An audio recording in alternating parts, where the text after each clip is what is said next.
TCS Nashik,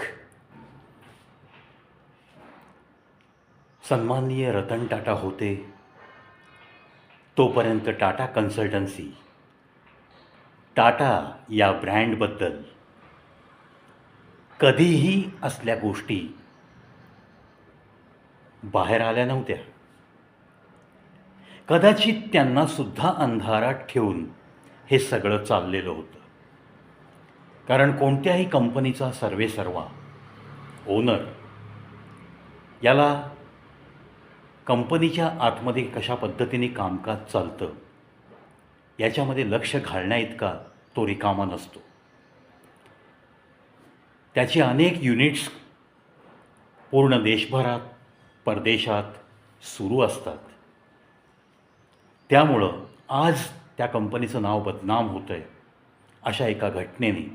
म्हणून मी त्या टाटा कुटुंबियांना दोष नक्कीच नाही देणार.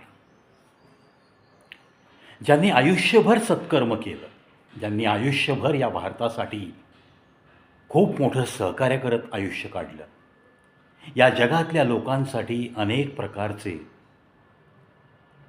चॅरिटी फंड्स त्यांनी खूप मोठ्या मनाने डोनेट केले, अशा व्यक्तीच्या विषयी एकही अपशब्द बोलण्याची लायकी आपली नाही आहे.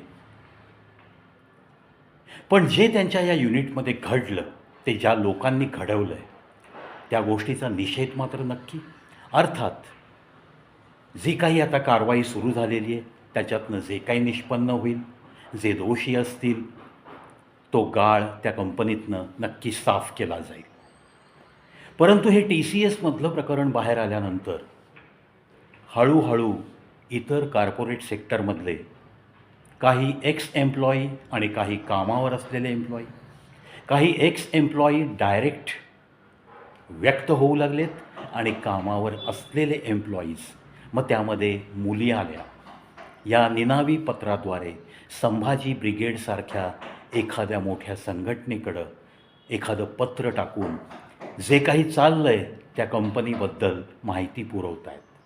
For example Tech Mahindra Malad Mumbai, for example Hinjewadi IT sector phase 3मधून बाहेर पडलेला, दुसऱ्या कंपनीत गेलेला एक एम्प्लॉई, त्यांनी ज्या भावना व्यक्त केल्या त्या, कलकत्तामध्ये कॉर्पोरेट सेक्टरमध्ये घडलेल्या अशाच काही घटना, दिल्लीमध्ये घडत असलेल्या अशाच काही घटना, विप्रो ह्या कंपनीत आझम प्रेमजी हे ज्या कंपनीचे ओनर आहेत, त्यामध्ये सुद्धा नमाज पठणासाठी 4-4, 5-5 तास एम्प्लॉईनी कन्सेशन घेणं आणि इतर लोकांना कामाला झुंपणं, ॲप्रेझल व्यवस्थित देण्यासाठी, इन्क्रिमेंट्स व्यवस्थित मिळवण्यासाठी काही नको त्या कंडिशन्स या हिंदू मुलींना या मुस्लिम HRकडनं घातल्या जाणं, असे सगळे आता जी काही कुजबूज होती ती सगळी आता मोठ्या आवाजात चव्हाट्यावर येऊ लागली आहे. त्याच्यामुळं पूर्ण कॉर्पोरेट सेक्टर म्हणजेच टेक महिंद्रा ही महिंद्रा यांची कंपनी, विप्रो आझम प्रेमजी यांची कंपनी, टाटा कन्सल्टन्सी टाटा यांचा, टाटा ग्रुपची ही सगळी युनिट्स, अशा अनेक मल्टीनॅशनल कंपन्यांमधून असा आवाज बाहेर येऊ लागला आहे. मग या आवाजाला प्रतिसाद देणारी संभाजी ब्रिगेड ही मुंबईतली संघटना, त्यांनी त्या निनावी पत्राचा कॉग्निझन्स घेतला आणि त्या पत्रामध्ये नमूद असलेल्या गोष्टी कॅमेऱ्यासमोर, जो कोणी त्यांचा अध्यक्ष होता त्या मोर्चाचा, त्यांनी त्या कॅमेऱ्यासमोर सगळ्या गोष्टी व्यक्त केल्या. सगळ्या अर्थात सगळ्या सांगण्याची गरज नाही, तवरून आपल्याला ताकभात ओळखता येतो. अशा काही अप्रिय घटना या कॉर्पोरेट सेक्टरमध्ये, कुठल्या BPOमध्ये, ज्या ठिकाणी कॉल सेंटर्समध्ये 50-50, 100-100 एम्प्लॉई काम करतात आणि जर तिथला HR ह्युमन रिसोर्स मॅनेजर हा मुस्लिम धर्मीय असेल तर तो कशा पद्धतीने वागतो आहे, हिंदू मुलींना कशी आमिष दाखवतो आहे आणि कसा गैरफायदा उचलतो आहे, कशा पद्धतीने शोषण होतं आहे, हे सगळ्या गोष्टी आता चव्हाट्यावर येत आहेत. कोणत्याही घरातली मुलगी कॉर्पोरेट सेक्टरमध्ये काम करते आहे, मोठा पगार कमावते आहे म्हणून तिच्या घरामध्ये थोडासा आनंदच असतो. पण तिला जर असं काही सहन करत घरामध्ये ती पैसा आणत असेल तर मात्र तिच्या भावी आयुष्याची काळजी वाटल्याशिवाय राहणार नाही ना. अगदी.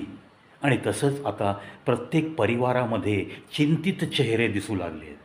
त्यातल्या त्यात या computer, I T, B P O या सेक्टरमध्ये काम करणाऱ्या तरुण मुलींच्या घरामध्ये सगळीकडं एक भयान शांतता आणि भयान चिंतेचा विषय नक्कीच आहे.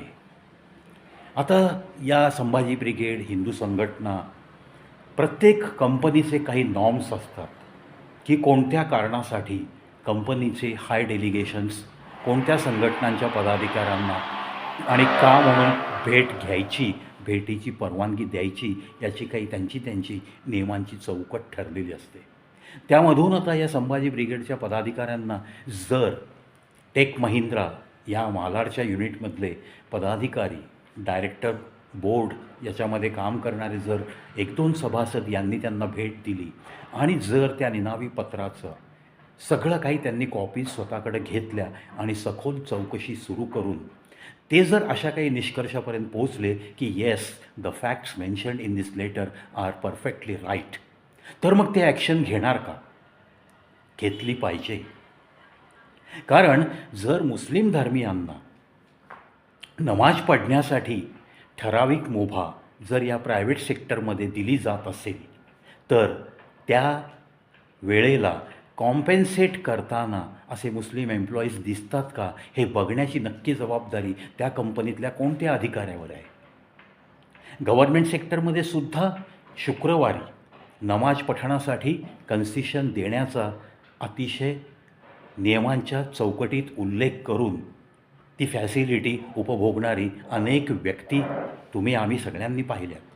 पण त्या शुक्रवारी घेतल्या जाणाऱ्या अर्ध्या तासच्या ऐवजी 1 तास 1.5 तासाची इंटरवल जी घेतली जाते ती त्यांनी त्या दिवसात नंतर कॉम्पेन्सेट करावी अशा अर्थाची वाक्य असतानासुद्धा त्या बाबतीत कोणीही कोणालाही अधिकारी पदावरचा व्यक्ती ऑब्जेक्शन घेताना आम्हाला कधीही दिसला नाही.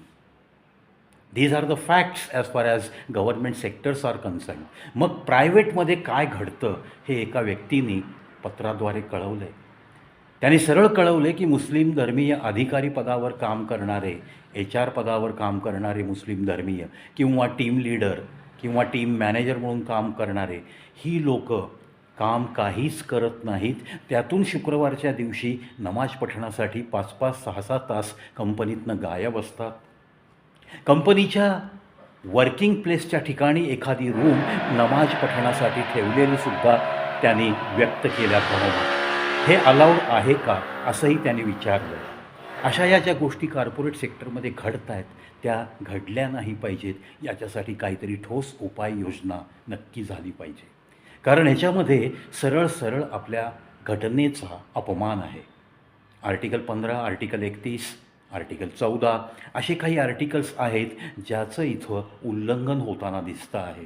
आणि याच्या आड धर्मांतरणाचा प्रयत्न करणं हा तर खूपच गंभीर गुन्हा आहे, ज्याचा परिणाम, दूरगामी परिणाम आपल्या या देशावरती होऊ शकतो.